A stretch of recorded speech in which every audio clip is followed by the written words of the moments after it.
Water అయితే ఫోర్స్గా వస్తుంది. సరే వస్తుంది కదా, ఎందుకంటే మంచిది అని చెప్పి తీసేసానండి. తీసేస్తుంటే అదిగోండి ట్యాంకుల వాటరు లోపలికి వెళ్తున్నా, లోపల ఉన్న వాటర్ మాత్రం బయటకు వస్తుంది.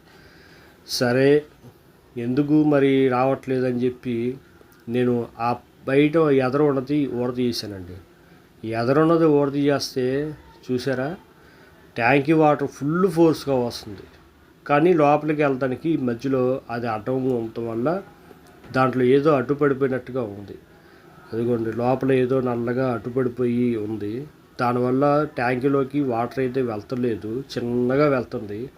అవి వెళ్ళిన వాటర్ వెనక్కి వచ్చేస్తుంది. చూసారా ట్యాంకీలోంచి ఎంత ఫోర్స్ వస్తుందో వాటరు.